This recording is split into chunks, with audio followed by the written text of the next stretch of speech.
Hey, it's Monday. I'm Roy Furr. This is Breakthrough Marketing Secrets, and the powers of the universe combine means this is Mailbox Monday. So I was looking through the questions that I've received for Mailbox Monday, and there were a bunch of questions about generating leads for your business, for new business, for established business, all of that. And I thought that they were good questions and certainly important to the people who are asking them. But for me in particular, I wanted to kind of take a higher level view, a more strategic view, and look at the process of generating leads and give lessons that would be both relevant to the people who answer or who ask for those specific questions and more generally towards you if you want to generate more leads for your business. And so we're going to talk about 3 ways to generate leads. So let's start with a nice hat tip to the Rolling Stones. We can't always get what we want. We may try sometimes. We just might find we get what we need. So what do we want? What do we want? As I was reading the different questions, it really felt like they fell under this category. I want a fast, easy, free way to get leads.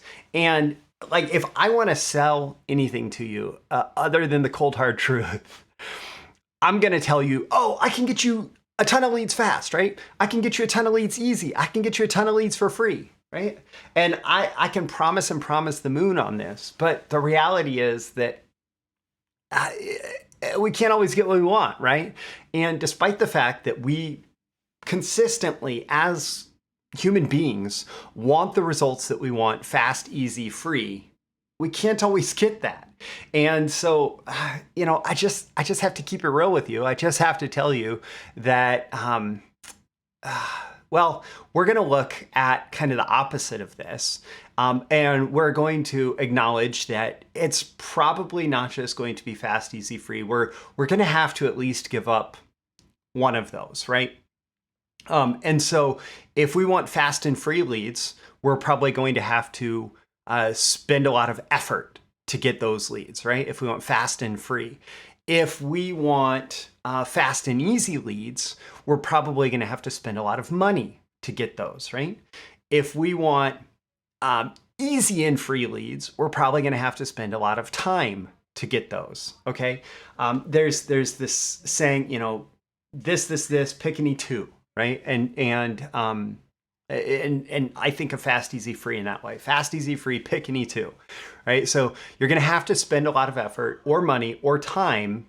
You're going to have to pick which one of those you want to spend. And so we'll talk about how to generate leads with effort, with money, and with time in a second here. But before we do that, I want to talk to you about what you need to do before you generate leads. And this perhaps is the most important, most valuable aspect of this entire episode and lesson. Before you generate leads, you have to ask a bunch of questions. And importantly, you have to answer a bunch of questions. Now, I have my Launch Your Client Business free mini course, which also you can use to relaunch your client business, that goes into this type of thinking and is a primer for my Client Getting Blueprint, which the whole first milestone is dedicated to building your client business around making sure that you answer all the right questions. But I want to give a quick overview here. Before you start generating leads, no matter whether you're going to do paid traffic, whether you're going to do manual prospecting, whether you're going to do content creation, no matter how you're going to do this, you need to ask yourself these questions and get clear on the answers. So who is your ideal prospect? Who are you trying to attract? If you attract a whole audience full of the wrong leads, well, you will have invested a bunch of effort, a bunch of money, or a bunch of time in something that is ultimately a disappointment to yourself. So answer very clearly, who are you trying to attract, right? Who's your ideal prospect? What problem do they have? And this is going to be the problem that you are able to solve, right? What problem, what challenge are they facing? What unfulfilled desire do they have? What need do they need? Are they feeling an acute desire to fulfill for themselves, right? What problem do they have that you're going to help them with? Why do they need to solve the problem now? Why do they need to solve the problem now? So like the latest thing, I don't know what it is. There's a million people approaching me like, hey, you need to turn your episodes into shorts on TikTok and Instagram and whatever. And I have yet to wade into that. Um, and yet a bunch of people keep telling me that I need shorts. I need to put out shorts. And yeah, maybe I get more traffic and all of that, but I haven't chosen to do it yet, right? But they're approaching it from, hey, you need to solve this shorts problem. Well, I don't really feel like I have a shorts problem, right? I have a pants problem because I like long content, right? Why do they need to solve the problem now? Why haven't they solved the problem yet? Okay. And by the way, for those of you who are astute listeners and have been with me for a while, you may start to recognize my PISA formula in that. What problem do they have? Why do they need to solve the problem now? That's agitation, right? Why haven't they solved the problem yet? That's invalidation, right? What does an ideal solution look like? So we're going through these questions, trying to help us be clear on the decision making that's going to lead to them buying your product or service, right? So why haven't they solved the problem yet? There you're going to look at competitive solutions, why other solutions haven't worked, all of that, or why they, even if the other solutions maybe provide some kind of band-aid solution to the problem, still the person would be pursuing some better solution, right? So what does the ideal solution look like? There's going to be a list of buying criteria that match ideally your particular solution, right? And you're going to have some mechanism of your solution that is uniquely superior in solving the problem. This is the answer to Dan Kennedy's USP question, unique selling proposition question. Why should I, your perfect prospect, choose to do business with you over every other option available to me, including going with a competitor, solving the problem myself, or leaving the problem unsolved, right? So what does an ideal solution look like, and why is your solution the ideal solution? Those two questions, the answers are very close. One is a more general answer, and one is specific to your product or service, your offer. And then just really clear, what is your offer, right? What is your offer? Is it, yeah, I'm able to talk to you for some time and we can kind of figure out the solution to your problems? Or is it, I have a 12-week process that's specifically designed to take you from this place where you have this problem and you are challenged in solving it, all the way up to the point of you have an ideal solution implemented, right? And that 12-week process costs this much, and it involves this particular set of deliverables, and it's guaranteed to get you the result, or else, you know, whatever the fulfillment of the guarantee would be there. And then what's the process you will use to convert interested leads? What's your sales process, right? So if we generate a ton of leads and you have infinite and abundant leads, but you suck at converting them, you're not able to take someone who's like, oh yeah, I'm interested, right? And turn them into a paying client or customer. Well, you know, then this is a failure, right? So you need that process to convert interested leads. Okay, so with all of that in place, you've decided that you want to go cheap and you want to go fast. You're going to have to invest a ton of effort. And in order to do that, you want to do targeted manual prospecting. So how to generate leads with effort starts with targeted manual prospecting. So we identified who's our ideal prospect, right? Well, we're going to go in there. We're going to go in there and we are going to come up with a list. In other lessons, I've talked about the Dream 100 list. Basically, this is a list of your ideal prospects. You're going to come up with that list of what the ideal prospect looks like and specifically who they are, and you're going to go out and you're going to manually approach them. And there's a lot of ways to do it, but in general, I would say focus on the problem. Make sure that it's clear that you are offering a solution to the problem that you presume they have based on your targeting, right?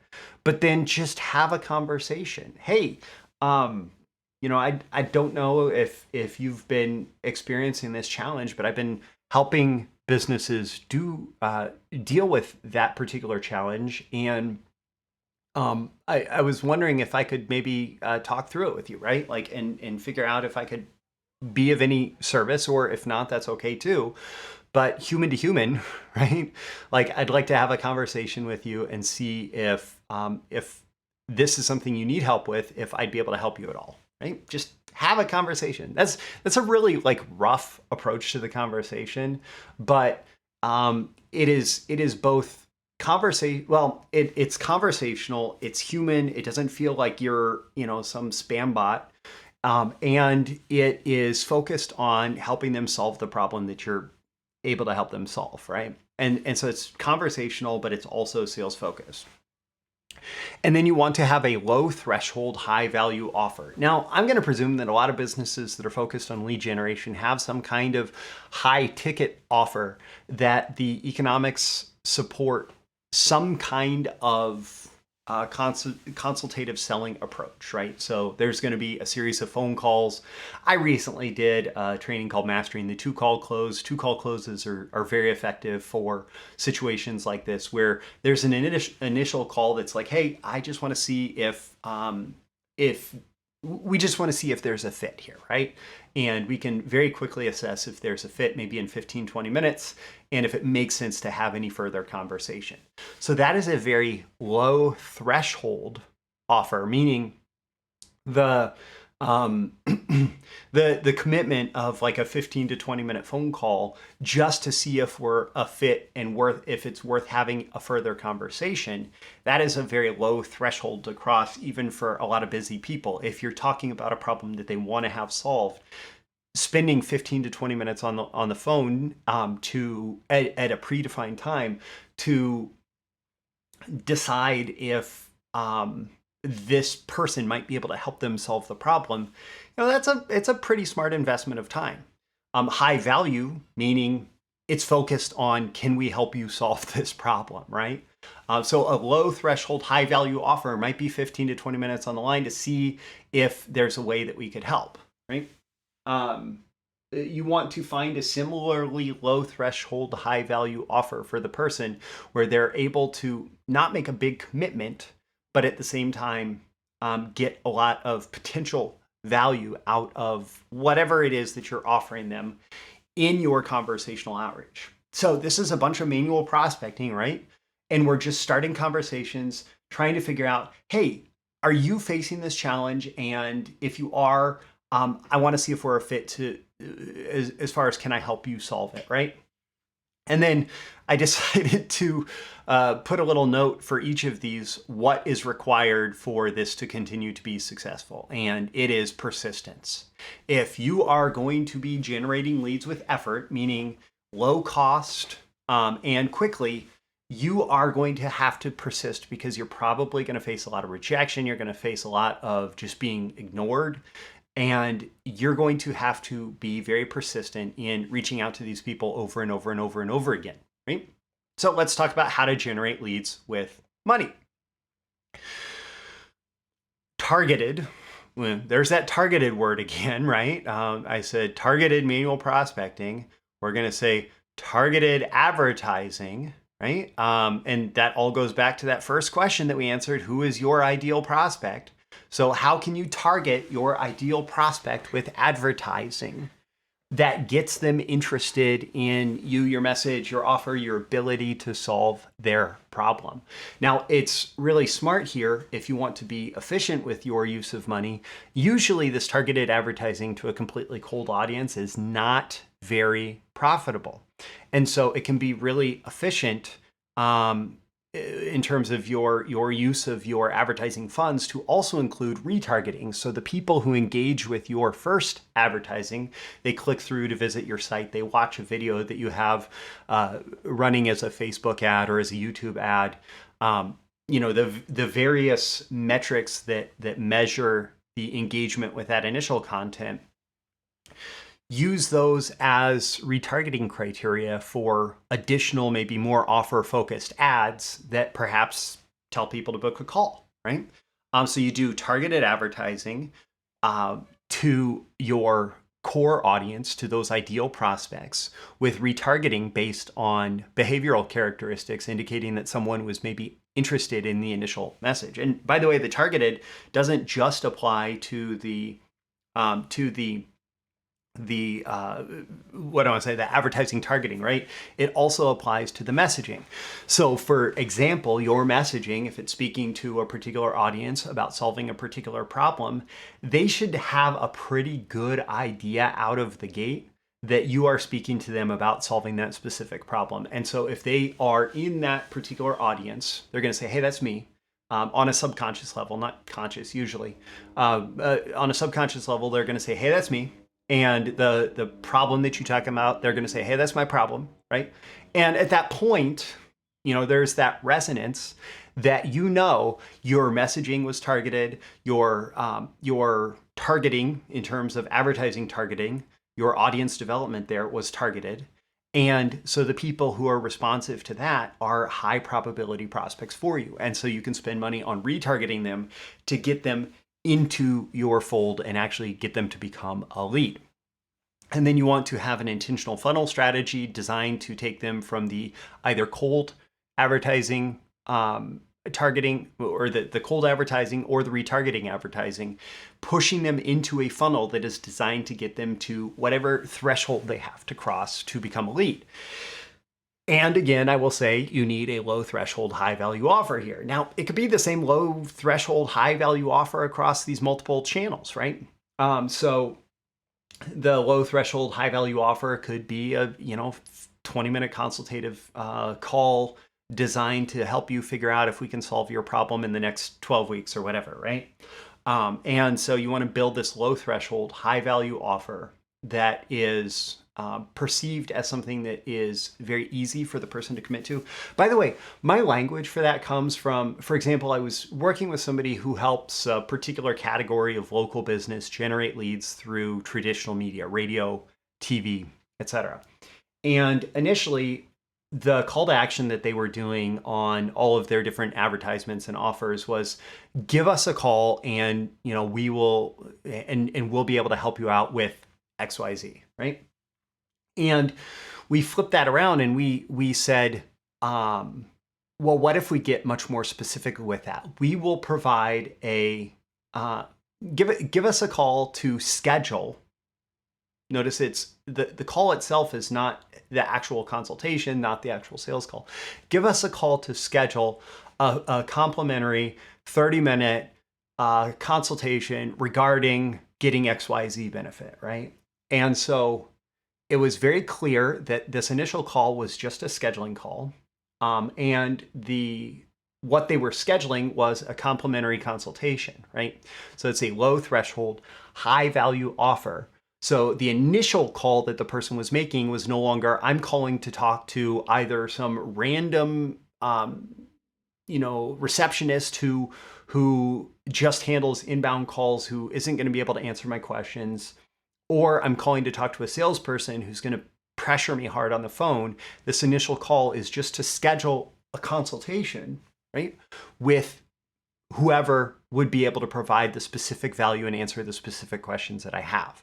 And so we turned it from this like amorphous, I don't know what's happening when I'm calling this phone number, to a very specific, hey, let's give this person a call, and all we have to do right now is schedule. So maybe grab our calendar, and then we're going to be able to get the answers that we need on that scheduled call. And so that's a low threshold, high value offer. If you're going to generate leads with money, one thing that you want to make sure that you have in place in a very robust way is tracking. So you know where your money is going and how that money is paying off in terms of return on ad spend.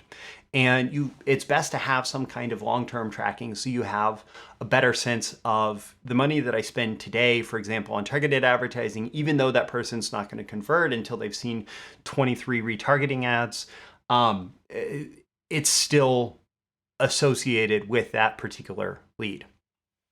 Okay, how to generate leads with time. So let's say you don't want to spend a ton of manual prospecting effort. You don't want to spend a bunch of money on paid advertising.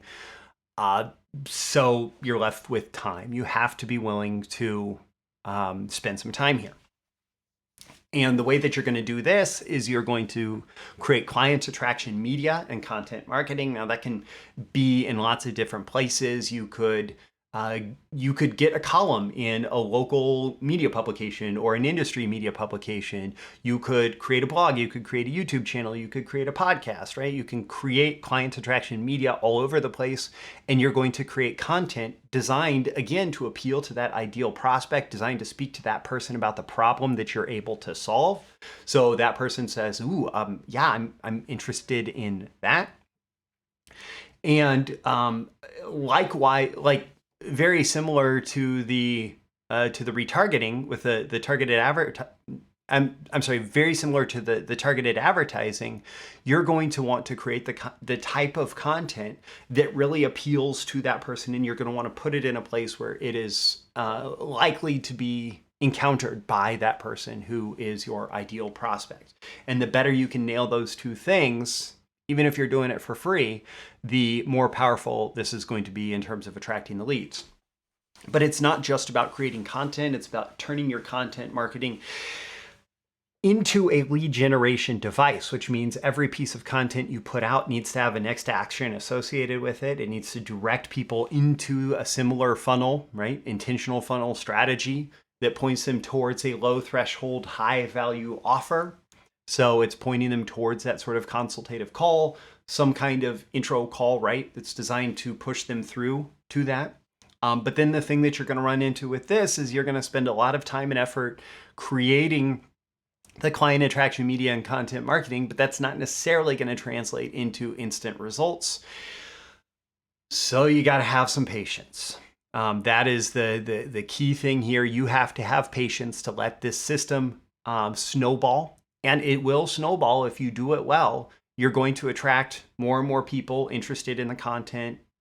It's best if you can also build a list, an email list of people who want more content like that from you.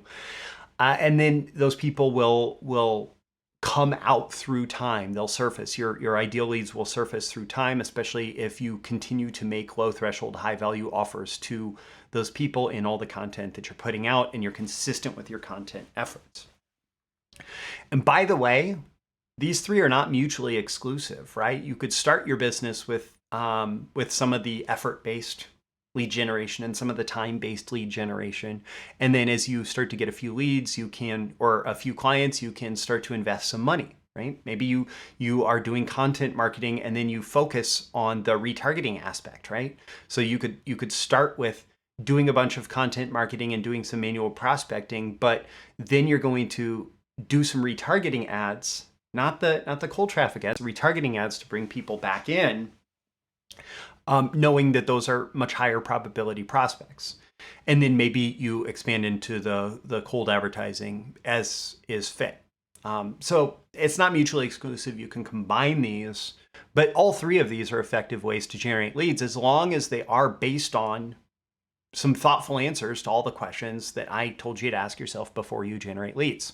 So my call to action for you at the end of this episode is to ask yourself how you can use this. What of these are you going to implement today? Leave a comment with this episode if you would like to make a more public commitment to doing that, because public commitments are more likely to get you results.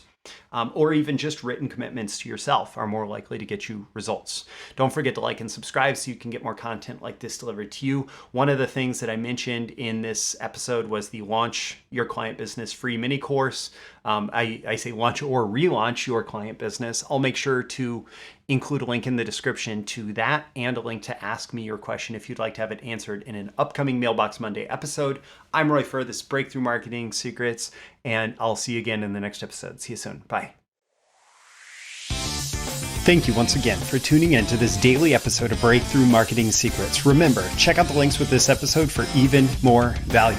Now make sure you like, comment, share, subscribe, and engage in every way you can to keep this show going and growing and delivering daily value to you. I'll catch you soon for your next big breakthrough.